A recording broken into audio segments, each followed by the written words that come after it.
feel very weepy. My middle name is Faith, literally, not as a joke. That's funny. I was a bit nervous about this, hence the notes. I'm an academic and I give a lot of talks, but they're very few and far between are about me, so it's a very different context. But thankfully, thinking about this question, why are you becoming a Mitra? As I was thinking about it, I realized it's not really about me entirely. It was impossible to talk about it without thinking about all of the people who've guided me to this moment, who have set examples, inspired me, made me think I want to live like that or be like that. And given that it's Sangha Day, I figured I would organize my talk around rejoicing in those other people who've led me to this moment, and my story will sort of come through that, I guess. So, I mean, first of all, this guy, as Tejaswati said, I've always been weirdly drawn to Buddhism. My Christian parents were baffled by why I'd always beg them for these figurines at shops. I'd be like, I need this.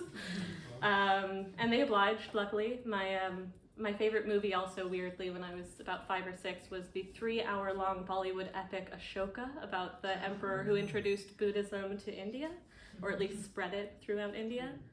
And yeah, I always felt quite drawn to Buddhism, and luckily grew up in California, where there's a lot of sort of like various shades of New Age spirituality, and it was easy to come upon sort of books. But I never had a context for my practice. I didn't have a space or a community.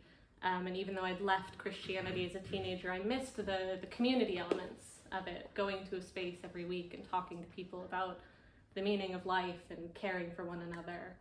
And I didn't really have that until I moved to London, and as luck would have it, moved in with Pete, who's a Mitra in the LBC, who some of you will know. And it was by a complete fluke. I was just subletting on nothing more than a verbal agreement from his friend, and he lived upstairs. And he was just so kind and open and so vulnerable in sharing what his journey was like. And the day I moved in, he left me, we'd met once, and he left me a little card on my new desk that was Matisse's The Dancers, and had a really lovely note on the back, and like bought me a pizza because he knew I wouldn't want to cook after moving in, and just was such a kind, generous stranger. And then he brought me along to LBC, and I think I was a bit overwhelmed by it at first. It's so like big and beautiful, and I was like, what is this place? But I held on to that memory of both Pete and my experience at LBC. And as Tejaswati said, I moved to Manchester for a PhD, and around the same time I started having horrific and inexplicable chronic pain that started in my abdomen, went into my back, all up to my shoulders, my head, down my legs. I went numb in my feet. I had horrific brain fog, couldn't think straight, could barely work on my PhD, and had someone in my life who sort of took advantage of that and had a lot of control over me at that time. And that was when I started going to the Manchester Sangha, because I remembered how it felt to be at LBC and just kind of needed any lifeline to feeling a bit less alone in that pain. And that's when I went to the introductory course. And I was so struck by the fact that everyone there, we talk about the things you talk about in the intro course, how Buddha became enlightened. So it starts with the 4 sights: illness, death, age, and then wisdom, spiritual wisdom. And every single person I spoke to in that intro course was there because of some form of pain, whether it was physical or they'd lost someone or some part of themselves along the way. And these little, sort of mustard seeds of suffering immediately made me feel less alone. And it was the one part of every week, leaving those sessions at the Buddhist Center, where I would leave feeling light and hopeful. And I didn't really put in that many roots there, but I still really felt so connected to it. And I moved back to London this year and knew I wanted to put down roots here where I wanted to stay, where I have friends and community that I didn't have in Manchester. And I started coming to Brixton. And even though I came every week for a while, I think it took me a while to get to know people. I think I was quite closeted. And that was partially because I felt so immediately safe here. I felt like I didn't need to necessarily talk during the tea break. I didn't really need to perform. I would just come and sort of, listen, hang back, have a bit of space. And it was during that time that I finally got a diagnosis. I have endometriosis. Weird presentation of that, but got a surgery which really helped in April. Like, miraculously, I'm in no pain right now, which is amazing. Thank you. Yeah, it was great. And it was around that time that I joined the Living with Confidence course. And I think all of the teachers of that course are in this room right now.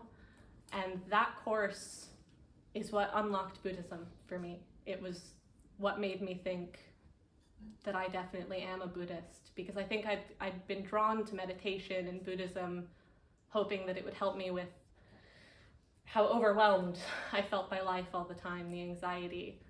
And I think I expected more of meditation than it could offer. I was like, I'm going to meditate and then I'm going to feel immediately calm. But that's sort of like slapping a Band-Aid on a bullet wound. And it was really Dharma and the study of Dharma, and specifically Buddhist ethics, that helped more than anything with my anxiety, because it was about tapping into reality and having clarity and knowing that you were acting with intention and thoughtfulness. And I think that intuition was something that I'd lost along the way. I mentioned endometriosis in my first doctor's appointment as soon as the pain started, and I let myself be convinced that I didn't know what was happening to me. And things like that had happened a lot, and I just remember feeling like I was gonna have to take a hard look in the mirror and see that I'd let the pain that I'd suffered in my life turn me into a spiky, kind of hard, withdrawn person. And it was in the Living with Confidence course that I started thinking about how important meditation was, not to immediately calm myself, but to give myself the space to touch in with what I felt and who I was and who I wanted to be. And Dan, who's somewhere, led my small group, which also held me in a really difficult time. And he was who I first spoke to about becoming a Mitra, and was just a fantastic leader for that group. And all of the members of that group were really wonderful. And then shortly after that, Tejasviti, before she got ordained, gave a talk at one of the Monday nights. And I remember I felt very inspired listening to her speak, because she'd had a similar sort of background in environmental activism and the arts and her path to Buddhism. And I also remember that she held herself with such like a powerful, quiet grace. And I was really inspired by that, and sort of hounded her after the session and was like, how do I get more involved? And she gave me her email and invited me along to study groups, and now leads every week. And that study group has been also completely life-changing. It's been one of the most fulfilling activities I've ever partaken in, and I've learned so much from the other members, many of whom are here as well. From Vandana Suri's Considerate Wisdom, from Bex's Easy Joy, from Amy's Openness, Izzy's Kindness, Lucky's Unparalleled Warmth, Francesca's Trust, Joelle's Thoughtfulness, Maya's Softness, Morena's Quick Laugh, Eloise's Honesty, Lauren's Grace, Rachel's Curiosity, Sarah's Generosity, and Jillian's Introspection. And every week I feel closer to the Dharma, the Buddha, and the Sangha, thanks to the insights of these thoughtful, incredible women. And finally, the spiritual friends that I've made on retreat, also some of whom are here, my fellow Maddie, and also my Trinara, who I spoke to on the Vajrasana retreat about becoming a Mitra, and has taken considerable time to talk to me about that choice, and also personal things happening in my life, and also modeled a lot of like fortitude and grace when he recently had his bike stolen while I was with him, and you were just so calm and chill about that. And just always has a kind word to say about everyone, and is just a wonderful presence. So yeah, I guess to sum up, I'm becoming a Mitra because I've always felt drawn to Buddhism, but this is the year that it became a part of every aspect of my life, every choice I make, everything that I do.